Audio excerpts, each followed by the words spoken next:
Hey everyone, let's just dive right into this. Welcome to today's Explainer. We are going on a totally mind-bending cosmic journey. We're starting way out at the massive macro scale of our galaxy, and then zooming all the way down into the microscopic chemical DNA of individual stars. Our main target for today? It's a fascinating globular cluster known as Caldwell 47. Now, if you just glance at it through a telescope, it kind of looks like just a fuzzy smudge of light. But as we're going to uncover it using some really incredible astronomical data, it is hiding a stellar mystery that has literally left astronomers scratching their heads.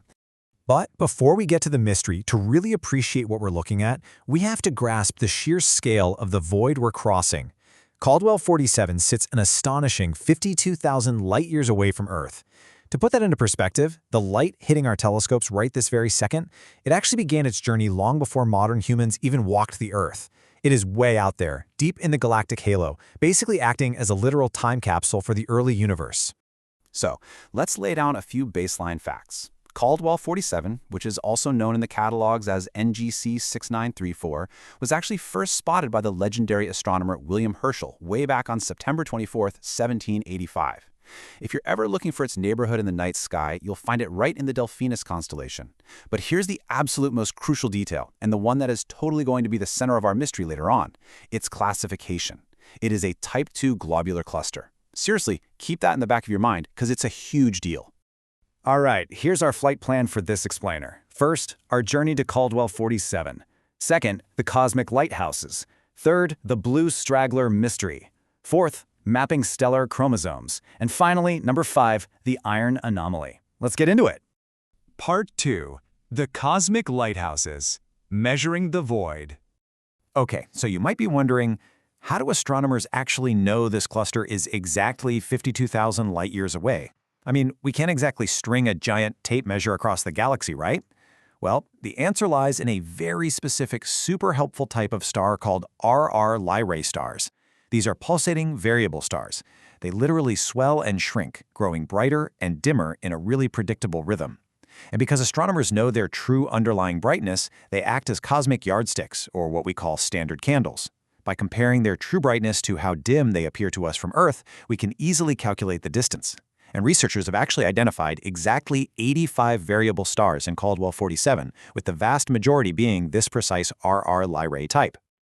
And looking at the data, you can actually see the heartbeat of these stars. Just look at the distinct rhythmic peaks and the sharp brightness variations for the stars VB7 and VV88. That is the actual pulsation happening right there. So by analyzing the light curves of 69 specific RR-AB-type stars and 10 RRC-type stars within the cluster, astronomers were able to calculate the distance to Caldwell 47 to be roughly 16 kiloparsecs. And that translates directly to that immense 52,000 light-year figure we talked about earlier. It's just brilliant math applied to celestial mechanics. Moving on to Part 3. The Blue Straggler Mystery. Stars that defy age. So, we know where the cluster is, and we know it's incredibly old. We're talking somewhere between 13 and 16 billion years. But when astronomers looked closely, they found something that seems completely impossible. Stars that look suspiciously young. We call them blue stragglers. To understand how these hot, blue, supposedly young stars could possibly exist in an ancient cold cluster, astronomers compared Caldwell 47 to a different cluster, NGC 6362. Now, NGC 6362 is a loose cluster. Its blue stragglers likely formed super slowly, as pairs of stars, or binary systems, merged over time. But Caldwell 47 is a totally different beast. It's a highly concentrated cluster. The gravity there is incredibly intense, and the stars are packed so tightly together. Because of this, astronomers actually believe the blue stragglers in Caldwell 47 were born from violent, direct stellar collisions right there in the dense core. It's basically an absolute cosmic demolition derby, creating new stars from the wreckage of the old ones. That brings us to Part 4, mapping stellar chromosomes, the Type 2 anomaly. All right, we've looked at the pulsing lighthouses, and we've checked out the colliding stars. Now let's zoom in even further, past the individual stars all the way down into their very chemical makeup. Astronomers use data from the Hubble Space Telescope to create what they call chromosome maps of globular clusters. Think of it as a way of visually sorting stars by their chemical fingerprints. Now, normal Type I clusters show a very standard sequence of variations in their light elements, but Caldwell 47, it is bizarre. It's a rare Type 2 cluster. On its chromosome map, it displays an anomalous, completely distinct secondary sequence of stars all clustered together on the red side, and the implication here is massive. It means Caldwell 47 isn't just one single family of stars. It strongly indicates that multiple stellar populations with distinctly different fundamental metallicities are all just living together in the exact same cluster. And finally, Part 5, the Iron Anomaly, a spectroscopic detective story. So how exactly do you solve the mystery of these anomalous red stars? Well, you do exactly what a detective would do. You bring the suspects in for questioning. The researchers really needed to pinpoint what exactly, on a chemical level, separates these two populations.